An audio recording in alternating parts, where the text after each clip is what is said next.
couper, retirer les petites lèvres des grandes lèvres. J'avais 10 ans. Je me souviens de chaque détail au final. Si vous me mettez un morceau de viande, je pourrais vous repratiquer finalement chaque geste de l'exciseuse. Chaque geste. Kady est née en France en 1983, de parents venus d'Afrique de l'Ouest. Lors de vacances dans son pays d'origine, à l'âge de 10 ans, elle a été excisée. Vous ne comprenez pas en fait. On m'a juste déshabillée, et plaquée au sol. Chacune s'est jetée sur mes membres, elles m'ont écartelée. Moi, je ne comprenais rien, je criais à la mort et bref, personne ne venait à mon secours. J'ai juste vu en fait l'exciseuse sortir une lame de rasoir. Ça a peut-être pu durer 5, 10, 20 minutes, mais pour moi c'était une éternité.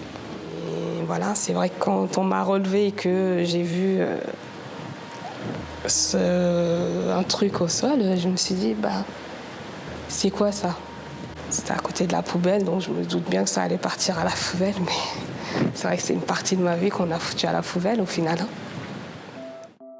Comme Kady, près de 200 millions de femmes dans le monde ont subi une mutilation génitale, principalement en Afrique, au Moyen-Orient et en Asie du Sud-Est. Mais la France n'est pas épargnée. On considère qu'il y a un peu plus de 60 000 femmes excisées en France et qu'il y a un peu plus de 6 000 femmes en danger d'excision, ou femmes ou petites filles en danger d'excision en France. Donc c'est une pratique qui n'a pas disparu. Et en plus, on en a beaucoup puisque du fait de notre immigration un peu particulière, énormément de ces femmes qui sont sur notre territoire. En France, l'excision est interdite depuis les années 70.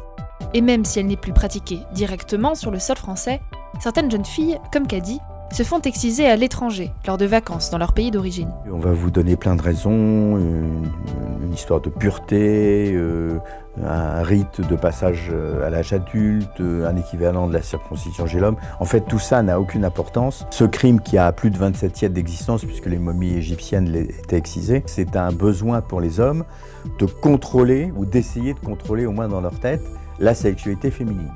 On vous a retiré quelque chose que vous n'êtes plus du tout normal.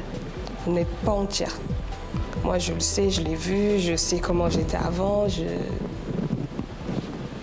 Du coup, oui, on est... Ah, on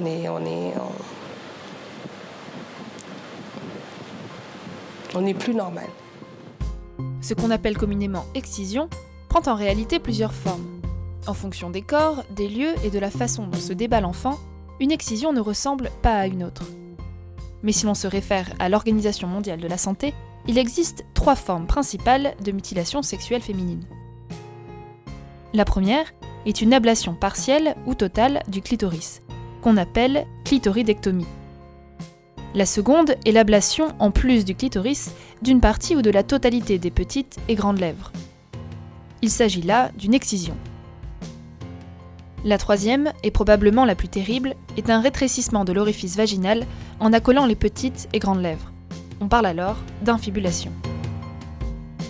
Quand vous faites ça, d'abord vous avez des conséquences physiques qui sont très variables. On peut blesser l'appareil urinaire, on peut fermer le vagin, on peut créer des problèmes gynécologiques, des infections chroniques, surtout des douleurs qui peuvent persister. Et on a surtout des séquelles psychologiques qui sont présentes quasiment en permanence, avec un syndrome post-traumatique, une sexualité qui va se référer à cet acte traumatique initial qui peut être détruite, et puis un trouble de l'image de soi, surtout quand ces femmes arrivent dans des pays comme les nôtres, en venant de leur pays d'origine, où la sexualité est plus mise en avant, elles ne se reconnaissent plus. Elles disent souvent « je ne suis plus une femme, je ne me considère pas comme entière, comme une femme ».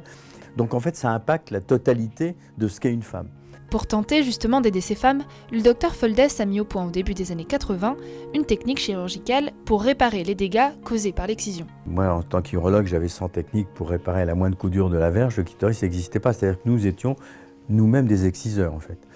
Et donc en redécouvrant, on s'est aperçu que c'était un organe très complexe, qui fait presque 10 cm et demi, donc qui est presque aussi grand qu'un pénis. Donc à force de l'étudier et de réexaminer des femmes mutilées, j'ai pu découvrir et mettre au point une technique de réparation. Puis voilà, après l'histoire est partie sur plusieurs milliers de cas, quoi. Cette réparation physique, c'est le chemin qu'a choisi de suivre Mariam, une Guinéenne de 34 ans, venue chercher l'asile en France. C'est une chose que j'ai tant attendue. parce que j'ai beaucoup souffert, physiquement, psychologiquement, mais aujourd'hui je me sens soulagée. J'ai été excisée à l'âge de 9 ans. Je me souviens très bien, je n'ai rien oublié. Moi, on m'a fait infibuler aussi. On m'a cousu avec une aiguille et des fils. C'est une petite partie que beaucoup ne considèrent pas, mais c'est une partie qui est très importante. On coupe une petite partie qui dérange tout.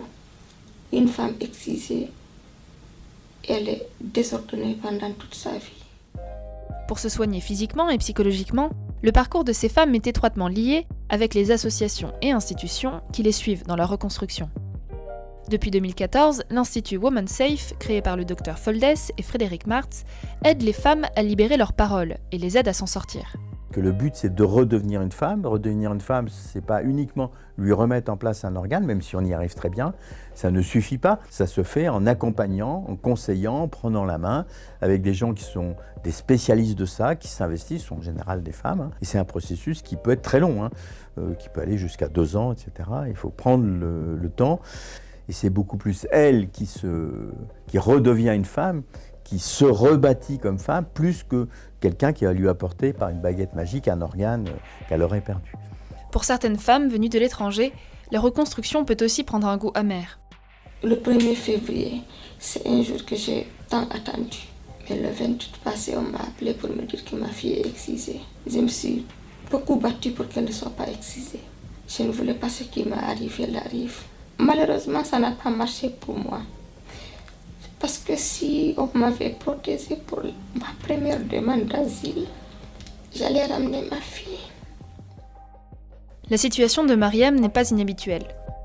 Même si la France est devenue un pays pionnier dans la lutte contre l'excision, 3 millions de jeunes filles sont encore excisées chaque année et devront grandir avec les mêmes souffrances que leurs aînés. J'ai eu honte pendant des années finalement d'avoir été excisée. Alors que je ne devrais pas l'être, mais c'est une gêne. J'avais un poids vraiment sur les épaules, un très très lourd poids.